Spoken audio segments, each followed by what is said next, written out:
Bon, ben, je suis amené à ouvrir la séance qui va être studieuse, puisqu'on a une après-midi de travail. Voilà, c'est quand même le fruit de la rencontre avec Aix-Marseille Université et le public autour de cette thématique extrêmement importante qui devient de plus en plus autour de la question du droit et de la création artistique dans l'espace public, ou même plus généralement de l'art dans l'espace public, dans la création. Nous, on a inscrit ça dans le cadre de nos conférences Delta. Alors, c'est le tout début, c'est le projet qu'on mène avec la FEAR, qui est la formation supérieure qu'on aperçoit juste par la fenêtre ici, et avec le Citron Jaune, qui est le Centre national des arts de la rue, qui, lui, on voit, c'est un peu plus loin, puisqu'il apporte Saint-Louis-du-Rhône, mais il est représenté ici par son éminente directrice, Françoise Léger.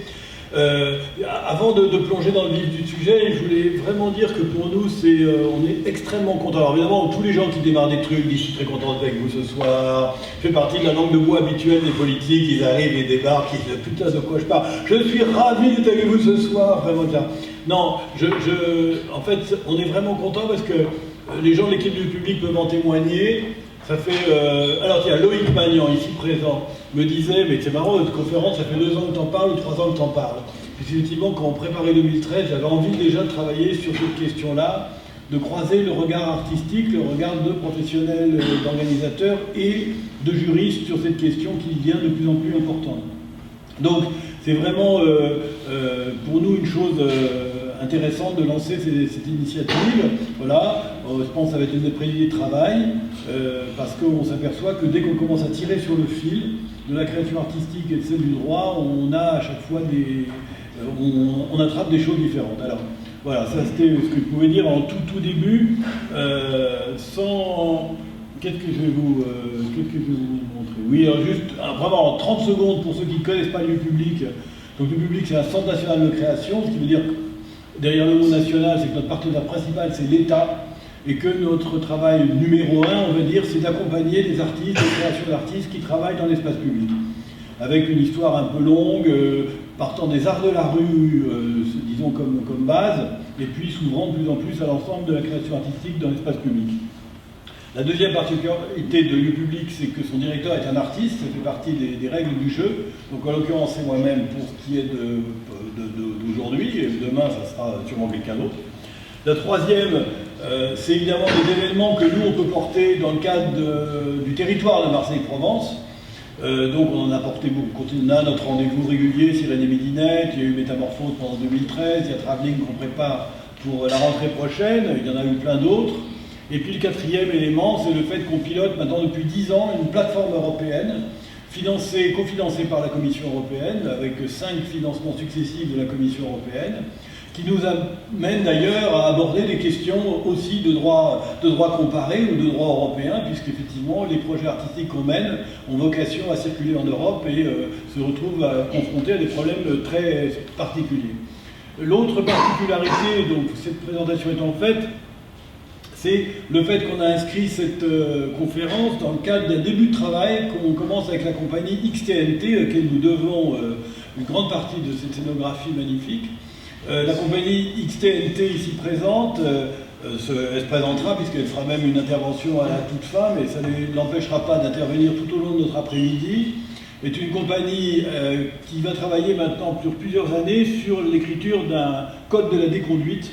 Donc ils vous expliqueront mieux qu'est-ce que c'est que le code de la déconduite, à partir de situations évidemment du droit, de qu'est-ce qu'on a le droit de faire dans l'espace public. Et d'ailleurs ça amène le fait que la question du droit n'est pas juste une question anecdotique, mais devient presque le sujet d'un certain nombre de propositions artistiques.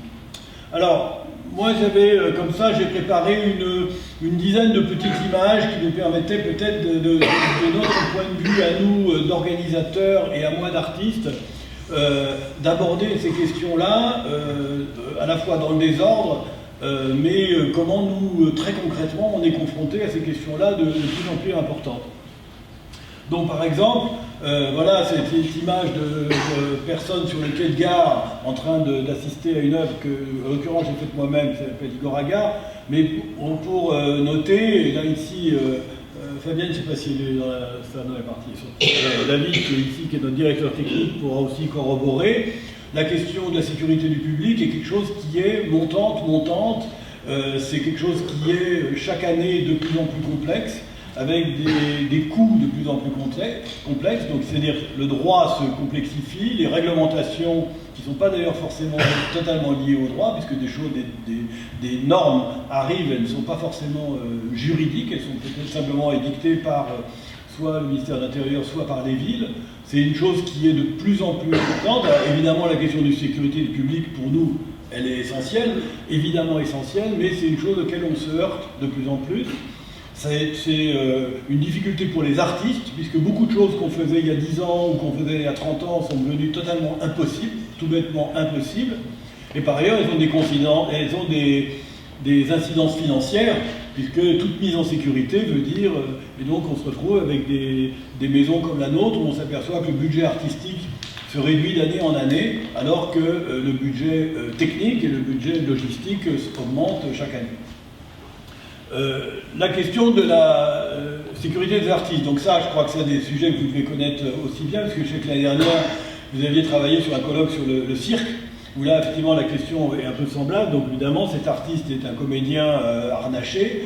Je crois savoir, mais vous me détromperez, que si on appliquait réellement la juridiction, il devrait avoir un casque sur la tête, un casque de chantier. Je pense que c'est quelque chose que j'avais étudié à un moment. J'avais assisté à un colloque sur le cirque, donc ce qui était très amusant, l'idée quand même que tous les artistes de cirque aient des casques de chantier, ça pouvait d'ailleurs être un projet artistique en lui-même, mais que, pareil, la question de la sécurité des artistes se pose de plus en plus et forcément est un frein à la fois artistique et financier. La question des normes techniques, je vous montre cette image parce que ça a été mon grand regret de Marseille-Provence 2013. C'est un projet sur lequel le lieu public a beaucoup travaillé avec des architectes états-uniens qui avaient donc dessiné des poteaux, des grands poteaux. Donc c'est des architectes, c'était très sérieusement fait et tout ça. On a travaillé très longtemps avec Réseau de transport électrique pour faire valider les poteaux qu'ils avaient dessinés. Tout le monde était intéressé, Marseille-Provence 2013 était à fond, RTE était à fond, et voilà, on avait même les architectes qui avaient, eux, l'habitude de travailler dans ce type de proposition, n'avaient sous-estimé le parcours du combattant que c'était voilà, la prise de responsabilité d'avoir un nouveau type de pylône électrique. Je le regrette encore beaucoup parce que ça aurait été un très beau témoignage laissé à ce territoire de l'année capitale. Donc j'en profite pour faire le deuil, à chaque fois que je peux placer l'image, j'en profite. Normes environnementales qui sont, alors ça c'est un événement relativement récent, mais qui est quelque chose qui monte de plus en plus, qui est de plus en plus important. Cette image de chant harmonique, le chant harmonique c'est un projet personnel, donc qui est un parcours musical d'instruments de musique. Alors, musical d'instruments de musique, c'est chic là comme phrase. Donc un parcours musical où le public déambule au milieu de 500 instruments de musique qui ne fonctionnent que par le vent. Là, on a donc, par exemple, on l'a présenté à Marseille au Goud pendant Marseille-Provence 2013, d'ailleurs sur l'emprise du parc national des Calanques. Et l'étude d'impact écologique qui nous a par ailleurs coûté extrêmement cher, représenté des surcoûts extrêmement importants, était quand même de l'ordre de à peu près 150 pages, bien supérieure à l'étude d'impact humain quand il a s'agi de pousser les Roms qui étaient installés à la Cité des Créneaux juste à côté. Donc sauf que chaque petite plante qui était poussée là a été vérifiée, reprécisée, voir si on n'allait pas la piétiner, et que ce qui m'a étonné, moi qui suis évidemment très favorable à ces normes environnementales, m'a étonné que somme toute on prenne peut-être plus de précautions avec certaines plantes qu'avec les humains. Mais c'est évidemment une montée en puissance des normes environnementales qui est aussi un souci complexe auquel les réponses ne sont pas évidentes.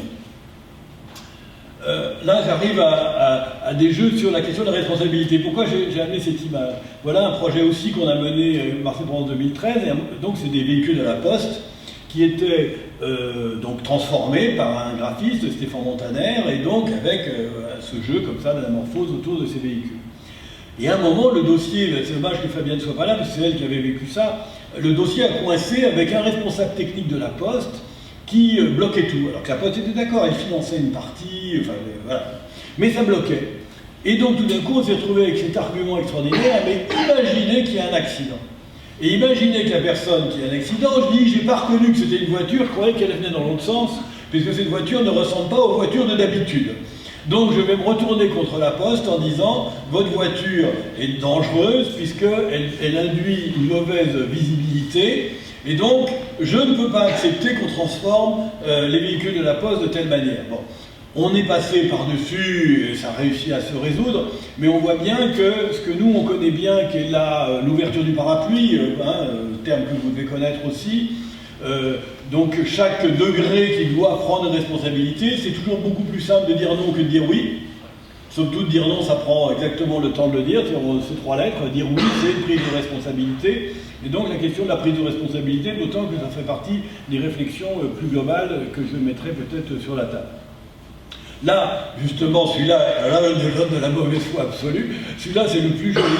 C'est un artiste, donc c'est un artiste allemand qui donc fait des performances avec des structures, il s'accroche au mur, et donc il apparaît, là en l'occurrence, c'est une image réelle qu'on a tournée à Marseille, à Saint-André.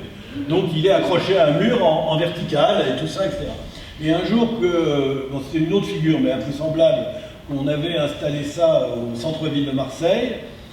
Il y a quelqu'un qui passait, qui a dit « c'est interdit, vous ne pouvez pas faire ça, je suis responsable du service des enseignes de la ville de Marseille, et vous n'avez pas l'autorisation du service des enseignes. » Alors, on lui dit « mais vous savez, c'est pas une enseigne, c'est une performance artistique et tout ça. » Mais donc Mordicus, il voulait emmener la police. Bon, celui-là, c'est un cas un peu limite, mais c'était aussi histoire de commencer l'après-midi par des cas limites, mais ils sont aussi ceux qui font sourire. Donc finalement, il a disparu de la circulation, on a pu faire le projet, mais c'est quand même très étonnant comment tout d'un coup les gens s'emparent de morceaux de droit ou de fantasmes de droit. Alors, là, deux questions sur la question européenne. Voilà typiquement un projet d'un artiste qui s'appelle Marco Cabanacci, qui est un artiste donc, qui fabrique des structures en plastique gonflable dans lequel les gens peuvent circuler. Et donc voilà typiquement un projet, vous voyez là, voilà, c'est une structure gonflable, une sorte de boule, et dedans il y a des gens. Et donc en France c'est interdit. Et dans les autres pays européens c'est autorisé.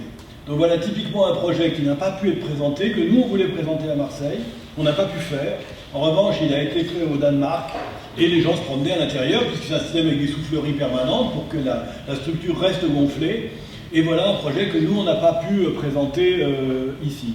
À l'inverse, deuxième projet européen qui se heurte à des questions de législation différentes. Projet de la compagnie de Benjamin Van Waal, je ne sais plus le nom de sa compagnie, le projet qui s'appelle Birdwatching qu'on a présenté l'année dernière, qui était un petit gradin dans une roulotte. Donc c'est une espèce de petite caravane où il y a 20 places, les gens sont assis à l'intérieur, et il y a un miroir sans teint, et ça passe dans la rue, et ils voient la rue sans qu'on voit qu'est-ce qui se passe à l'intérieur. Et donc nous on l'a présenté à Marseille, c'est autorisé en France, 20 personnes qui tiennent, parce que c'est un dispositif de spectacle. Ça a été interdit au Danemark, puisque il n'y avait pas, il ne s'était pas passé aux mines, ce n'était pas un véhicule de transport de personnel. Écoutez, je ne connais pas la législation danoise, bien sûr, mais tout d'un coup, voilà typiquement un projet où il n'a pas pu fonctionner. Alors, donc, j'en arrive à la question de comment on fait, puisque forcément, pourquoi je montre cette photo de cette compagnie Raraoulip, qui est une compagnie de Marseille avec qui on travaille maintenant assez longuement. C'est pour ça que j'ai employé le terme de corsaire.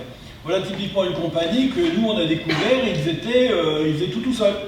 Et moi la première fois que je les ai vus, ils étaient dans la rue, ils avaient aucune autorisation, et puis tout d'un coup ils sont arrivés devant le palais Longchamp, ils ont sauté les grilles, ils ont fait une image absolument de toute beauté, et en plus une voiture de police est passée, elle a dit oh il y avait beaucoup de monde, ils se sont dit oh là là, qu'est-ce qu'on va intervenir, il y a un endroit de 200 personnes, ils sont partis, d'autant qu'ils ont bien vu que tous ces gens étaient animés que de sentiments sympathiques.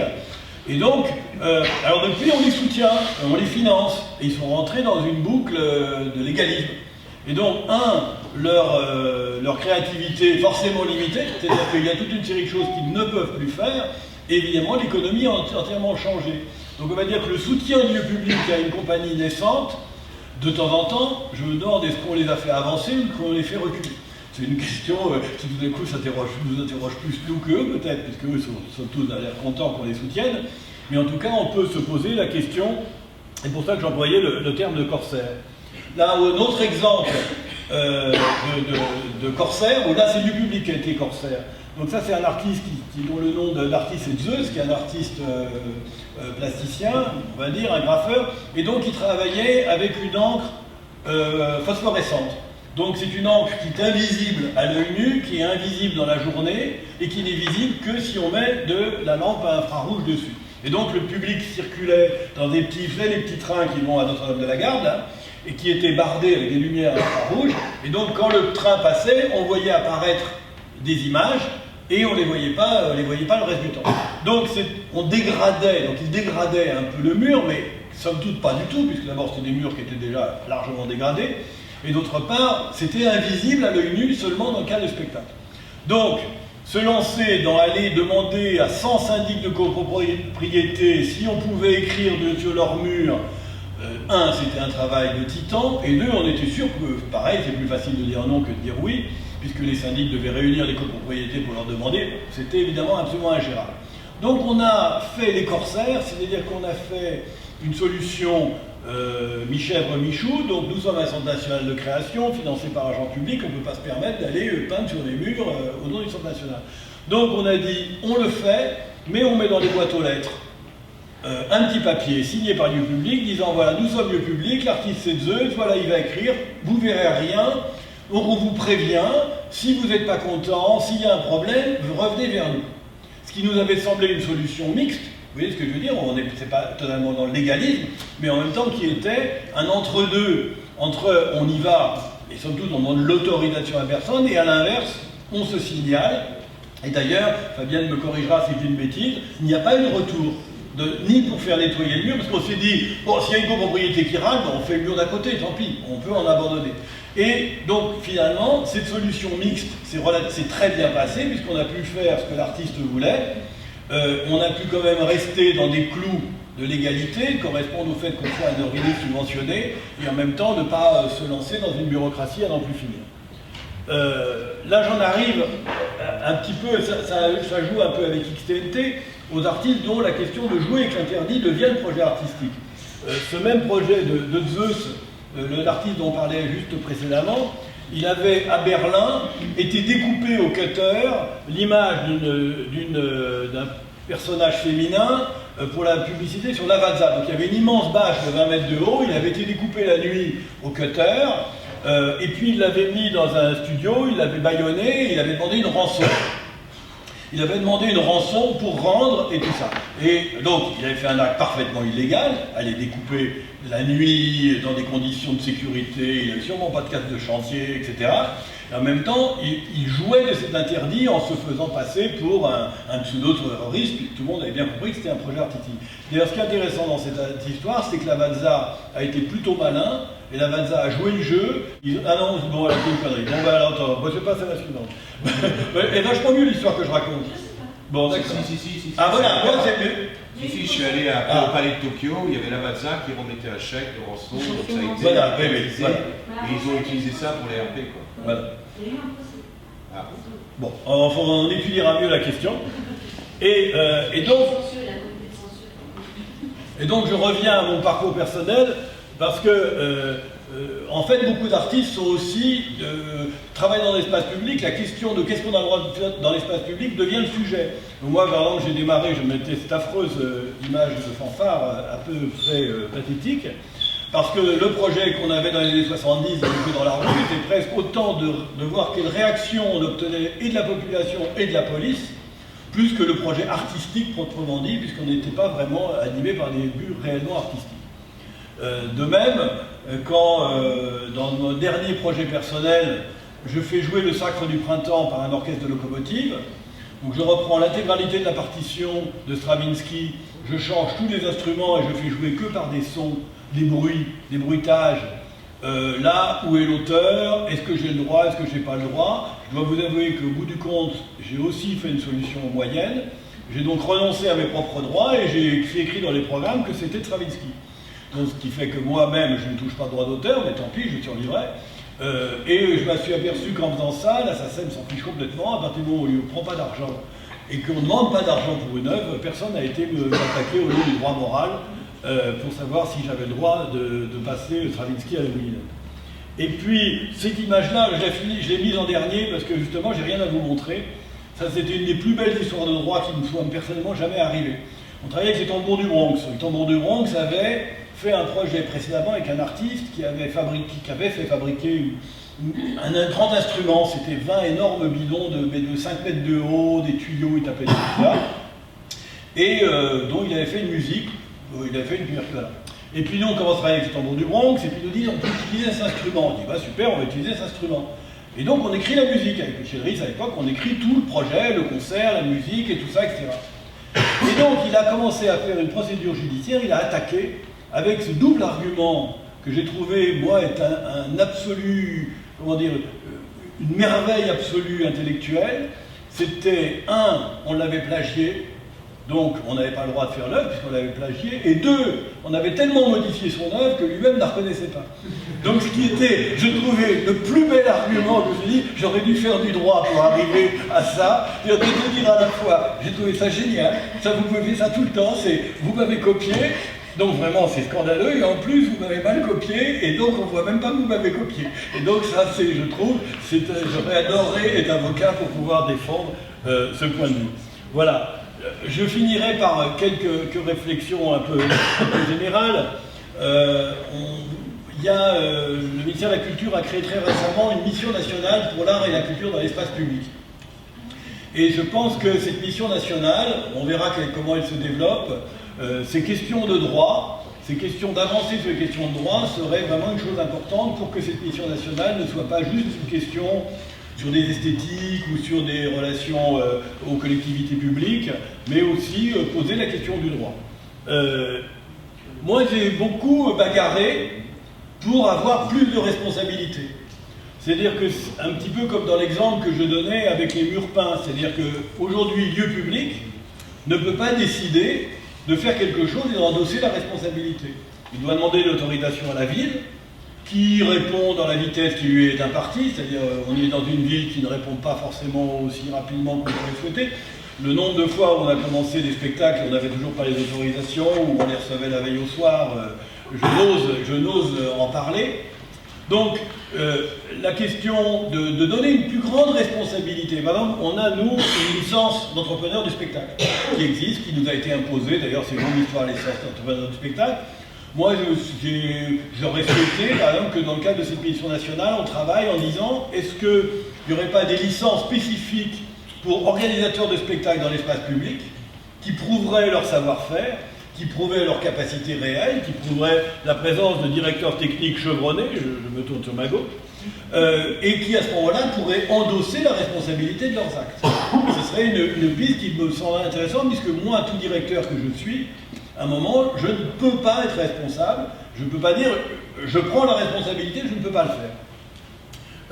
De même, quand j'écris autorisation de principe sous interdiction motivée, je pense que ça aussi c'est des choses qui avancent en droit, c'est-à-dire que plutôt qu'attendre l'autorisation, on pourrait partir de l'idée qu'un certain nombre d'organisateurs aient une autorisation de principe sauf interdiction motivée, ce qui n'est pas la même chose. Donc demander à l'administration de dire non et non pas de dire oui, ce qui ne serait pas donc la même chose. A priori, c'est oui, sauf si, ce qui n'est pas la même chose que peut-être posez la question et on vous dira si on est d'accord ou pas. Et puis, de manière peut-être plus prospective, de dire est-ce que parmi les grands droits fondamentaux, c'est-à-dire le droit d'aller et de venir, est-ce qu'il n'y a pas un droit à l'art et l'espace public? Est-ce que l'espace public est notre espace commun, auquel on a un droit à circuler? Est-ce qu'il n'y a pas un droit à ce que les artistes y soient chez eux? Donc là, évidemment, c'est un projet, c'est une idée très, je déteste le mot utopique, en tout cas très prospective, mais moi, ça me semblerait personnellement quelque chose que j'aimerais défendre. Voilà, j'ai fait une série de propositions que je voulais faire pour lancer, et puis maintenant, je donne la parole à ma voisine, dont j'ai... Michel Faure. Voilà. Merci. Alors c'est vous qui vous allez changer alors.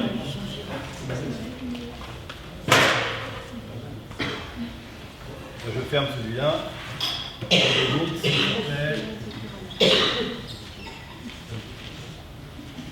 après. Ah c'est vous qui les passez, vous les bon, d'accord.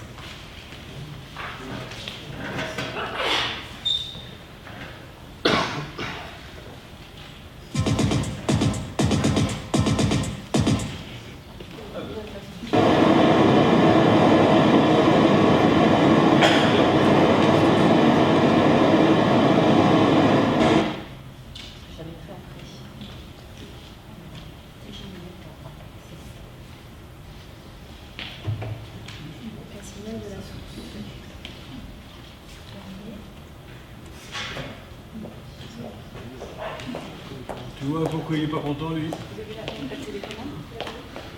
Mesdames. Ça va marcher, vous inquiétez pas. J'ai lancé au moins 4 conférences pendant ça.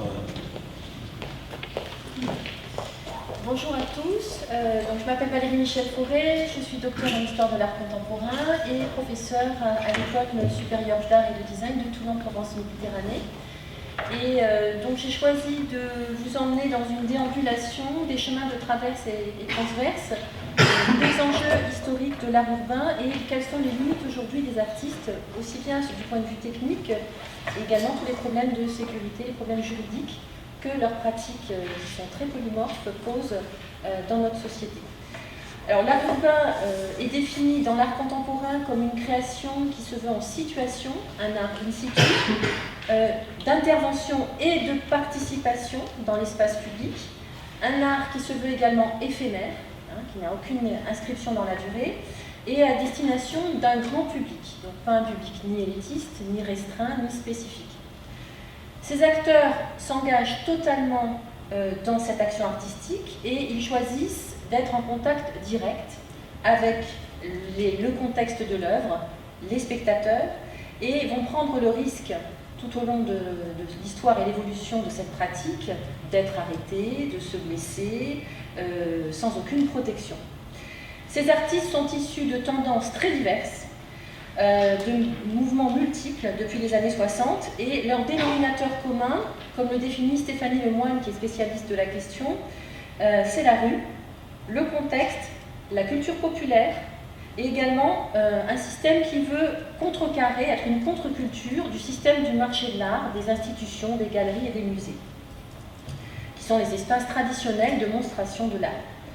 Alors, ce mouvement se situe en héritage de sources d'inspiration très diverses, regroupe la plupart des formes d'art existantes dans le domaine du spectacle vivant et des arts visuels. Dans le domaine du spectacle vivant, il est issu notamment des déambulations des carnavals qui existent sur une lignée historique depuis très longtemps dans notre société, tout comme le graffiti qui existe depuis l'Antiquité, soit gravé, soit dessiné sur les murs pour marquer la trace de l'individu qui souhaite avoir une sorte de signalétique visuelle. Les motifs vont être différents. On a les writings qui sont dans le métro new-yorkais dans les années 70 et à Philadelphie, des marques d'empreintes de territoire, des initiales de groupes qui partent à la conquête et à l'exploration de la ville, mais aussi des messages d'amour retranscrits à large public. On a également comme trace le tag, la réclame, le pochoir, la mosaïque, avec Invader, les stickers ou le tape art, très pratiqué aujourd'hui parce que moins invasif et moins intrusif par rapport aux problèmes juridiques, puisque ce sont des rubans adhésifs.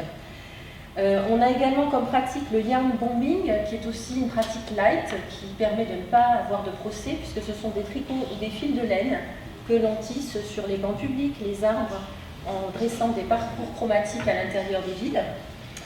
Et on a également des installations sonores qui viennent la plupart d'Angleterre, qui sont reprises par exemple par les frères Ripoulin, qui sont des artistes de l'art contemporain et en même temps performeurs dans l'espace public. Donc installation sonore et visuelle, et également montage vidéo. Alors ces artistes souhaitent avant tout exprimer leurs traces, donc même s'ils savent que le système est éphémère, que le climat, le vent, la pluie, les pouvoirs publics vont effacer leur mémoire, ils marquent quand même leur empreinte par une signalétique sous forme de logo d'initiales ou de symboles visuels.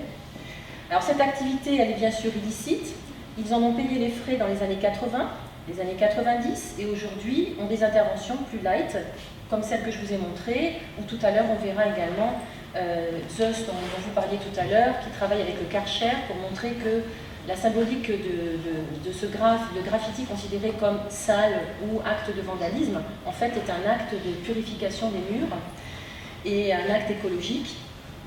Donc il y a cette problématique des droits d'auteur qui, pour eux, est très importante, puisque en France, ils n'ont pas la possibilité d'obtenir ces droits, et on verra tout à l'heure par rapport aux propriétaires des différents supports sur lesquels ils travaillent.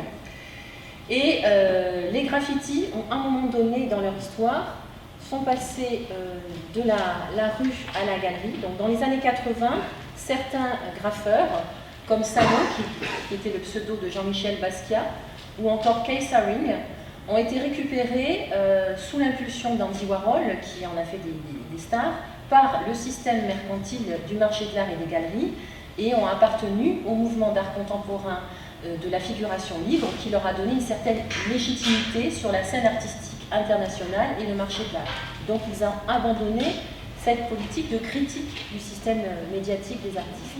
Et on voit Kay Haring qui travaillait donc sur des sortes de performances où il attendait qu'on change d'affiche, qu'il y ait une absence d'affiche sur les différents cadres dans le métro pour faire une performance le temps que la police arrive et dessiner ces personnages emblématiques inspirés de la culture aztèque. Alors cet héritage vient également d'artistes comme Alan Caproff, qui a été élève au Black Mountain College de John Cage et qui a été inspiré par Artaud, par la philosophie zen, par Duchamp, et qui, à partir de ses premiers happenings, qui signifie littéralement événement en train de se faire, lui aussi a pris pour parti de sortir du champ de l'institution et de travailler dans l'espace de la rue. Là, on le voit notamment à Berlin, en train de construire un mur dans les années 70 avec du pain de mie et du jambon, et ensuite après ils vont détruire le mur lors de la performance. Alors, ce que je voulais vous montrer justement la citation d'Alan Caproff, que je ne vois pas. Alors, je vais la prendre ici. Parce que comme c'est un PDF, elle a du mal à... Voilà. Voilà, c'est cette citation.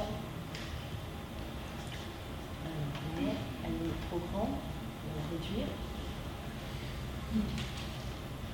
Voilà. Donc Alan Caproff avec cette citation justement qui nous donne. Alors, je vais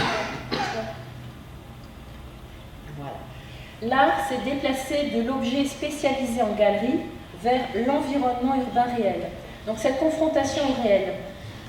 Cette réconciliation entre l'art et la vie qui a été lancée par les artistes néo-dada comme Bob Rauschenberg et comme lors des premières performances d'Alan Caproff à la fin des années 50, début des années 60, on a cette réconciliation, cette volonté des artistes de s'engager dans le réel à travers leurs actes. Alors comme le souligne Paul Arden dans son livre Un art contextuel, il parle aussi de la mobilité de l'œuvre, de cette œuvre en mouvement perpétuel, du corps de l'artiste qui va investir et déplacer le contenu symbolique de l'œuvre dans l'espace public et qui va équivaut à peu près à une prise de possession qui serait physique ou mécanique de cet espace public et du territoire de la ville. Donc ça c'est un enjeu véritable que les artistes ont défendu en luttant de manière critique contre la réclame publicitaire, contre le système médiatique qui était d'une agressivité et d'une violence de plus en plus affirmée par la société de consommation vis-à-vis des différents publics.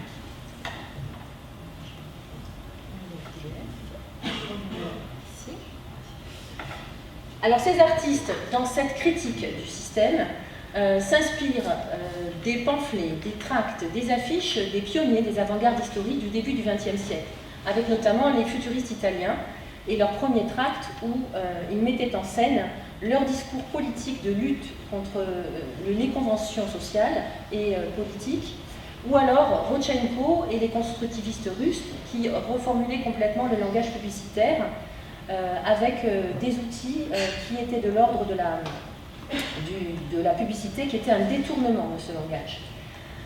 Du point de vue de l'Amérique, on a également les muralistes mexicains qui vont faire confiance à cette nouvelle modernité industrielle et travailler sur une revendication populaire et à travers des fresques gigantesques qui seront offertes comme des grands chefs-d'œuvre sortis du musée pour être accessibles à l'espace de la rue et à tous les publics. Du côté français, on a une influence des artistes aujourd'hui qui puisent ces références chez les publicitaires comme Savignac, Raymond Savignac, affichiste célèbre, qui a beaucoup travaillé sur un langage presque bande dessinée, de rébus, un système simplifié de communication accessible à tous. On a également comme autre affichiste, bien sûr, les nouveaux réalistes, qui dans les années 60, par ce geste d'appropriation du réel dont parle le critique Pierre Restany, qui va être le théoricien du groupe, vont affirmer leur lutte contre le système publicitaire en insérant des panneaux d'affichage et en les décontextualisant de l'espace de la rue à celui de la galerie, comme Vilglé ou encore Mimo Rotella, qui va faire un travail sur les affiches de cirque, de cinéma, les affiches de l'univers du spectacle.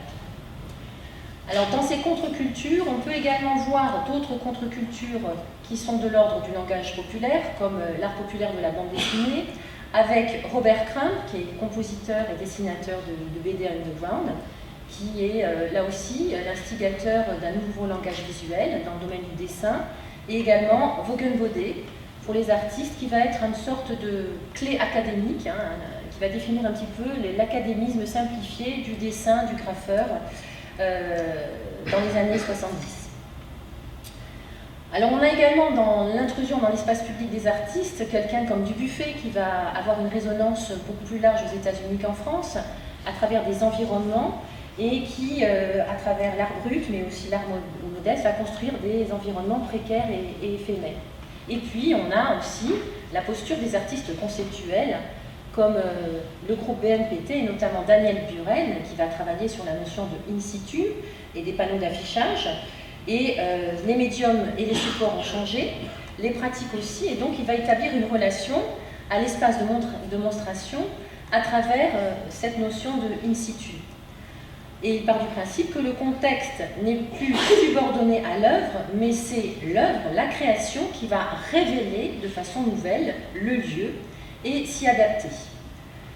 Alors, Buren du côté du langage conceptuel, et également Zloty Kamień, ou Zloty, qui lui va partir à la conquête des espaces transitionnels de la ville, les friches, les bâtiments détruits qui sont appelés à être reconstruits, les mémoires qui sont appelées à être effacées. Et donc il va tracer, tel un graffiti antique, à partir d'une mémoire qui le touche, celle d'Hiroshima, celle d'Auschwitz, et il va construire tout un langage visuel de personnalités, de dessins qu'on appelle les éphémères, donc des séries éphémères dont la plus célèbre est le Trou des Halles.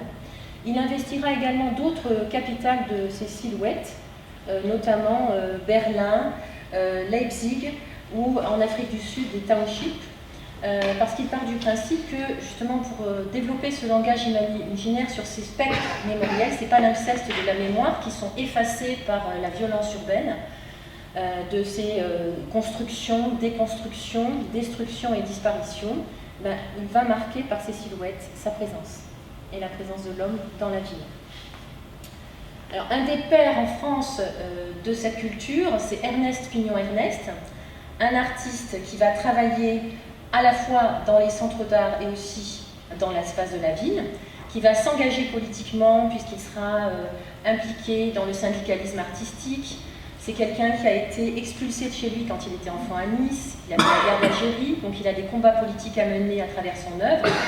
Et il va utiliser des techniques traditionnelles, cette fois-ci, c'est-à-dire la sérigraphie et le dessin à la pierre noire, qui est une technique du dessin qui remonte à la Renaissance, et travailler à des échelles supérieures pour les impliquer dans la ville, sur l'espace des sols et des murs. Et il va interagir avec le public sur des thèmes qui lui sont propres, mais qui sont toujours en combat. Sur le plateau d'Albion contre le lobby nucléaire, ici en 71 sur les gisants de la commune, ici à Nice sur un jumelage hypothétique entre Nice et la ville du Cap en Afrique du Sud pour lutter contre l'apartheid. Il a lutté également contre l'avortement, contre les expulsions en réalisant la série Les Expulsés à la fin des années 70. Il a également travaillé sur les grandes effigies emblématiques de l'art, Rimbaud, le Caravage, Pasolini.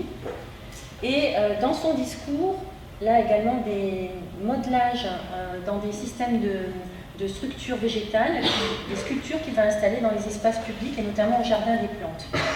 Alors pour Ernest Pignon-Ernest, les lieux réels l'intéressent pour leur qualité plastique, leur forme, leurs couleurs, leurs espaces, mais aussi pour tout ce qu'ils portent en eux d'invisible. Et il dit, dans les villes, j'utilise l'histoire, les souvenirs qui les hantent. C'est dans le non-visible que se trouvent souvent les potentialités poétiques les plus fortes. Donc, action directe et provisoire, vécue en tant qu'éphémère, et travail qui va, là aussi, donner ensuite naissance à ce qu'on appelle aujourd'hui, dans l'art actuel urbain, le culture jamming. Alors les culture jammers sont des artistes qui vont pratiquer ce qu'on appelle le sabotage culturel ou sabotage artistique et avoir une guérilla sémiotique vis-à-vis de la publicité notamment.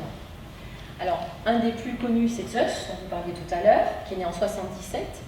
Alors Zeus qui a travaillé à partir de l'acronyme Zone d'expérimentation visuelle et sonore et d'une histoire personnelle aussi par rapport au terme Zeus. Donc lui se considère un petit peu, il se présente comme un super-héros de bande dessinée ou un espion masqué.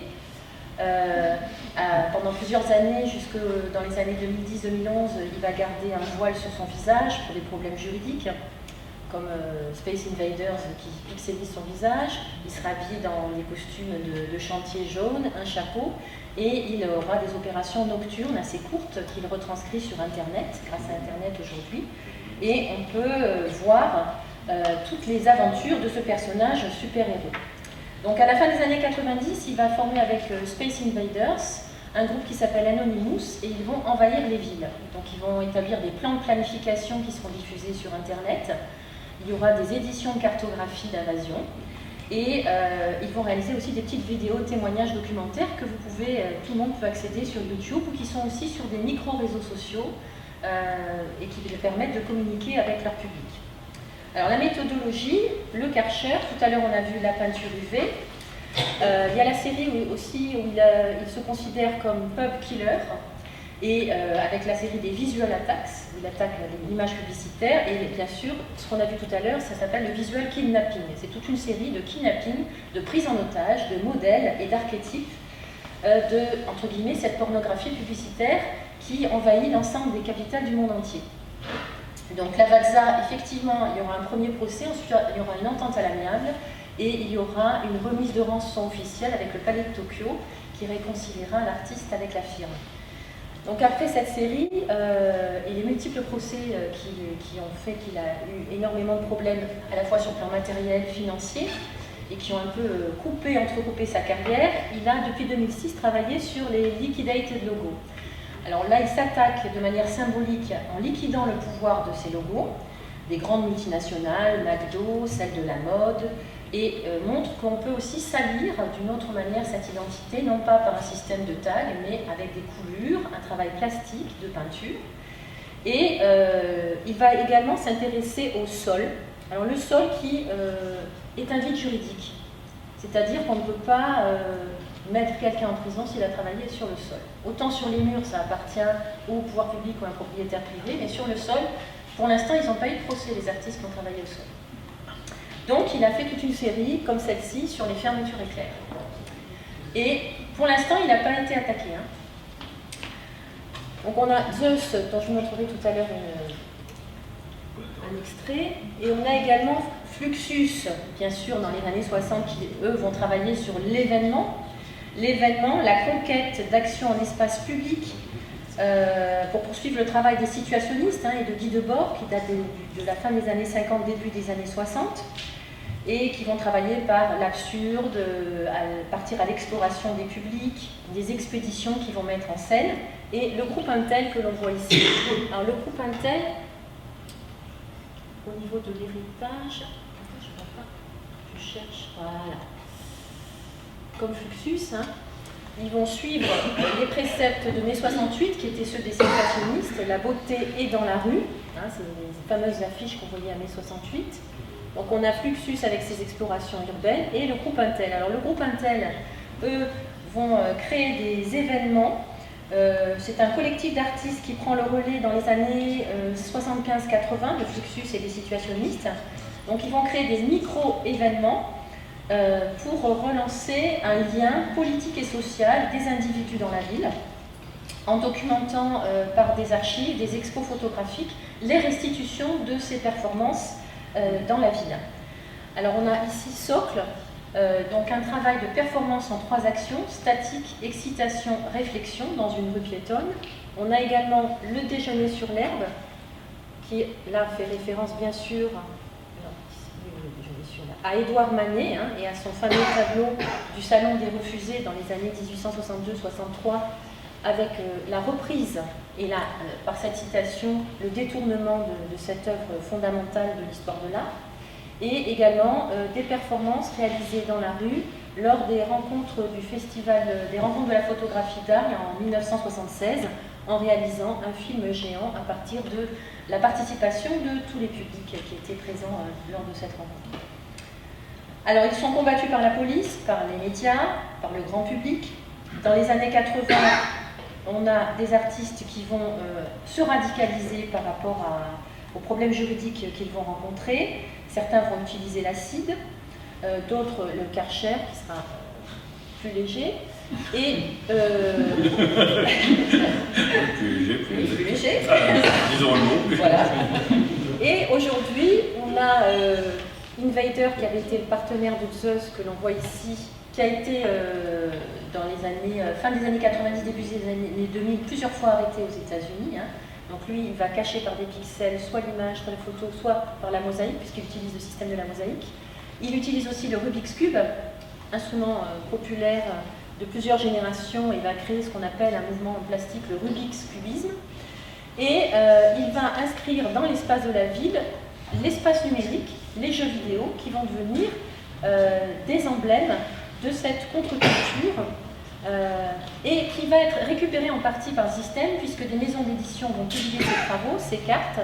Voilà, là, par exemple, on a l'Invasion de Paris 2.0, qui est une trace de tout ce travail, avec les cartographies des différents lieux qu'il a investis, et également les photographies de ces envahissements de lieux publics. Là, par exemple, au Grand Palais, lors d'une documenta, on a, monumenta, on a une mosaïque qu'il avait mise le matin très tôt, et bon, après qui a été arrachée, mais il y a tous les espaces de la ville. Alors parfois, les mosaïques sont laissées, d'autres fois, elles sont supprimées. Il est passé également au stickers, puisque le sticker est amovible, et donc il a moins de problèmes, c'est moins invasif que le pochoir ou la mosaïque. Je vais vous montrer. C'est ça. On a également un groupe américain au niveau du vidéomapping, qui sont ces interventions lumineuses sur l'architecture. On a un groupe qui s'appelle le GRL, ou Graffiti Research Lab, aux États-Unis. Donc ils projettent des tags, donc il n'y a aucune intrusion sur l'espace puisque c'est éphémère et il n'y a pas de traces. Donc on a des tags au laser qu'ils mettent en open source, donc le public peut à distance participer à la performance, et ensuite on a le témoignage de cette performance sur YouTube.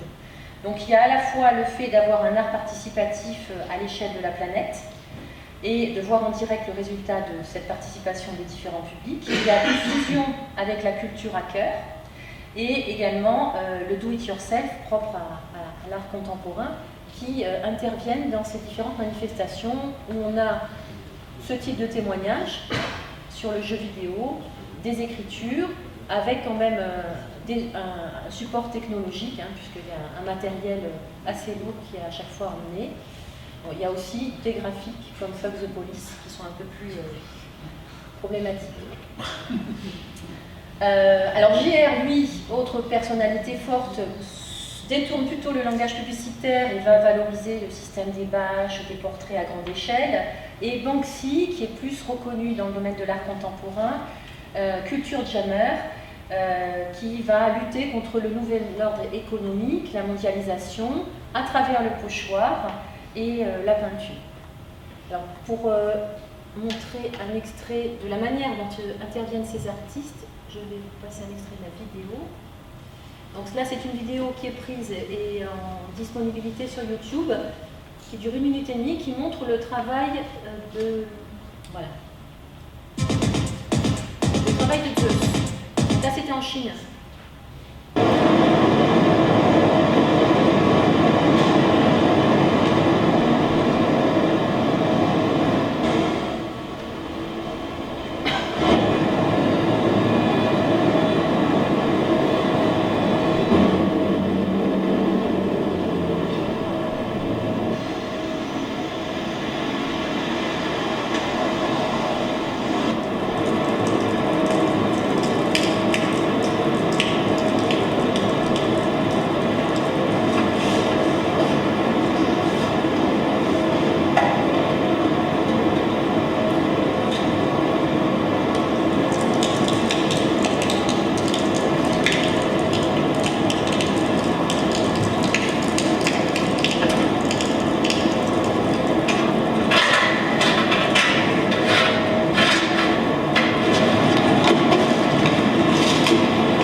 Voilà, donc sur YouTube, vous trouvez chez tous ces artistes des microfilms qui montrent les actions presque en temps réel. Donc ça dure quelques minutes, c'est très rapide, c'est solitaire, c'est nocturne, et avec un minimum de matériel. Et par exemple, lui, comme Invader, il y a une vidéo d'Invader que vous pouvez voir sur Internet qui dure une dizaine de minutes. On voit plusieurs actions en l'espace d'une demi-heure. Il a investi plusieurs lieux avec un minimum de moyens. Donc c'est ça qui est aussi intéressant dans le do-it-yourself et dans cette économie de moyens que ces artistes ont avec un maximum de résultats après le lendemain quand on découvre les logos liquidés par Just. Alors pour terminer, je voulais vous montrer un autre mouvement d'un ordre différent qui ouvre aussi des problématiques en ce qui concerne la sécurité des lieux publics et privés. C'est le mouvement Urbex. Alors ce sont des artistes et des collectifs qui vont explorer la ville et ses nouveaux territoires, à la fois les réseaux d'eau, les réseaux d'électricité, le métro, mais aussi les hôpitaux, les prisons, les lieux publics ou privés abandonnés, et font un travail d'inventaire photographique. Donc il y a le côté explorateur, le côté documentation, vidéo parfois, mais surtout photo, et ensuite diffusion de ces informations sans aucun filtre sur Internet, qui pose énormément de problèmes et qui tend à se répandre dans l'art contemporain, puisqu'on a de jeunes artistes. Alors il y a eu la série sur Détroit, vous avez des jeunes artistes comme Yves Marchand et Meffre qui aujourd'hui sont sur le domaine de l'art contemporain, réalisent des expos officielles à partir de ce travail. Et donc là, ce sont d'autres problématiques de sécurité et de risque qui sont posées par rapport au lieu, à la documentation qui est en libre accès sur Internet, et aussi risque de ces jeunes artistes qui vont dans des lieux parfois insalubres avec des problèmes pour leur santé. Pour terminer, je voudrais vous montrer deux citations qui me semblent résumer l'esprit de ces lignées d'artistes. C'est pareil qu'on peut réduire. Voilà.